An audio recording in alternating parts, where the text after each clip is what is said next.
Hello guys, welcome back to my channel sweeties blog.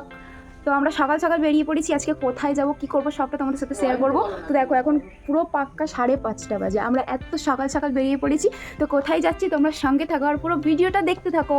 Bye bye. তারপরেই কিন্তু আমরা এখানে ব্যাগ ট্যাগ গুছিয়ে সবাই মিলে বেরিয়ে পড়েছি। সবাই মিলে বলতে দেখো প্রথমেই কিন্তু এখানে আমি, ভাই আর বোন কিন্তু অলরেডি আগে থেকেই চলে এসেছিলাম, কারণ আমাদের একটুও তস হয়েছিল না।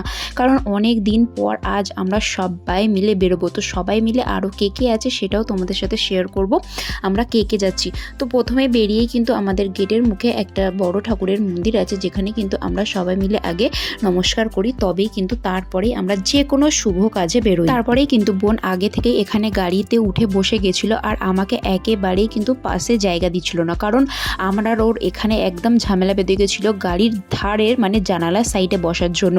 আসলে আমরা দুজন মিলে একসাথেও বসতে চাই, আবার দুজনকেই জানালার সাইডে বসতে দিতে হবে, আমাদের এমন একটা প্ল্যানিং ছিল।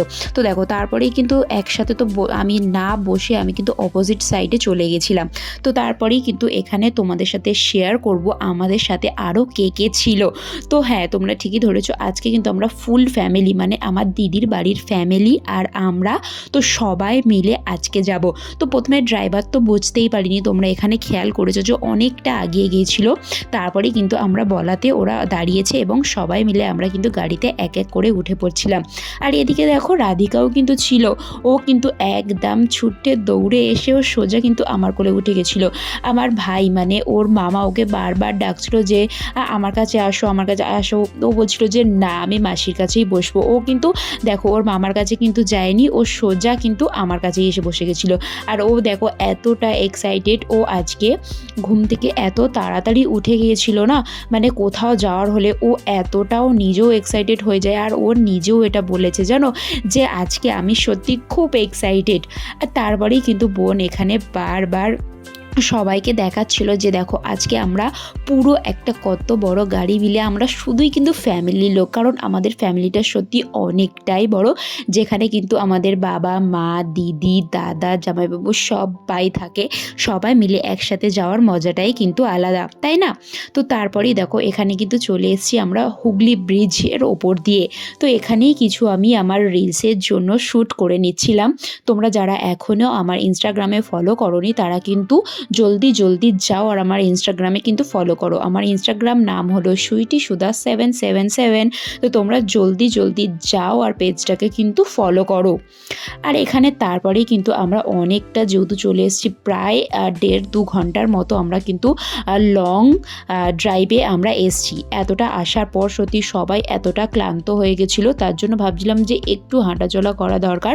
তো তার জন্য কিন্তু আমরা এখানে একটা পেট্রোল পাম্পে আমরা এখানে দাঁড়িয়ে পড়েছিলাম, যেখানে সবাই মিলে একটুখানি হাঁটাচলা করে নিচ্ছিলাম। আর দেখতেই পাচ্ছিলে এখানে প্রায় অনেকজন বসেও ছিল, আর আমিও কিন্তু একটু ঘুরে ঘুরে সেই ফাঁকে ভিডিও করে নিচ্ছিলাম। আমিও কিন্তু প্রচুর ক্লান্ত ছিলাম, তার জন্য কিন্তু পুরো ভালোভাবে সব কিছু দেখাতে পারিনি। তারপরে কিন্তু আবার ওখান থেকে চলে এসেছিলাম। তো তারপরে এখানে যে দেখছো ট্রেনটা যাচ্ছে, এখানে কিন্তু এই ট্রেনটা অনেকটা আমাদের সময়টা আটকে দিয়েছিল, কারণ আমরা যে টাইমে এসেছি সেখানেই কিন্তু এই ট্রেনে যাওয়ার জন্য কিন্তু গেট ফেলে দিয়েছিল, তার জন্য কিন্তু প্রায় আমরা 15-20 মিনিট ওখানেও লেট হয়ে গেছে। আর তারপরে কিন্তু আবারও চলে এসেছি এখানে আমাদের সুন্দর একটা গ্রাম্য পরিবেশ এনজয় করতে করতে। তো তারপরে দেখো এখানে আমাদের হিরো একটু হিরোগিরি দেখাতে চাইছিল, বাট ও কিন্তু ওর চেষ্টা একদম বিফলে চলে গেল। বেচারা লাস্টে কিন্তু হাত দিয়েই নিজের সানগ্লাসটা ঠিক করে নিল। আর তারপরেই এই ওপরের স্ট্রাকচারটা তোমরা সবাই ভালো করে খেয়াল করো। আর যারা এখনও বুঝতে পারোনি যে আমরা কোথায় এসছি, তো তাদের জন্য কিন্তু আমি অবশ্যই, যারা বুঝতে পেরেছো তারা কমেন্ট করো, আর যারা বুঝতে পারোনি তাদের জন্য কিন্তু আমি বলে দিচ্ছি, হ্যাঁ আমরা কিন্তু এসছি তারকেশ্বর মন্দিরে, যেখানে কিন্তু আমার ভাইয়ের মানসিক ছিল। তো যারা এই মানসিক ব্যাপারটা জানো না তাদের জন্য কিন্তু একটা সুন্দরভাবে আমি তাদেরকে কিন্তু বুঝিয়ে দিতে পারবো। আশা করছি এটা খুব কমই আছো যারা এই মানসিকের ব্যাপারটা জানো না, যেখানে কিন্তু আমাদের বহু বছর আগে আমাদের বাবা মা আমার এই ভাইয়ের জন্য কিন্তু এই তারকেশ্বর বাবার মন্দিরে একটা ছোট্ট মানত করে গিয়েছিল, যেটা কিন্তু আমাদের অনেক বছরই হয়ে গেছে, পূরণ করা হয়নি। আজ কিন্তু আমাদের এতটাই একটা ভালো দিন, যেখানে একেবারেই আমরা কিন্তু এই বাবার মন্দিরে পুজো না দিতে গিয়ে আমরা কিন্তু থাকতে পারলাম না, তাই কিন্তু আমরা সবাই মিলে এখানে ফুল ফ্যামিলি মিলে চলে গেছিলাম বাবার কাছে তারকেশ্বর মন্দিরে। তো তারপরেই কিন্তু আমরা এখানে দেখছিলাম যে যেহেতু আমরা এখানে 13 জন 14 জন ছিলাম, তার জন্য কিন্তু এতজন মিলে তো শুধু এভাবে তো থাকা যায় না, তাই কিন্তু আমরা এখানে একটা ছোট্ট মতো একটা রুম দেখে নিচ্ছিলাম, যেখানে কিন্তু আমরা সবাই মিলে জাস্ট কয়েক ঘন্টার জন্য স্টে করব। আমরা ফুল নাইট বা পুরো একটা দিন আমরা কিন্তু এখানে স্টে করব না, কারণ আমরা থাকবো না, জাস্ট পুজো দেব দিয়েই কিন্তু আমরা বেরিয়ে যাব। তার জন্য কিন্তু এখানে আমরা একটা ঘর দেখে নিয়েছিলাম, যেখানে কিন্তু আমরা একটাই রুম নিয়েছিলাম, যেখানে সবাই মিলে কিন্তু ছিলাম।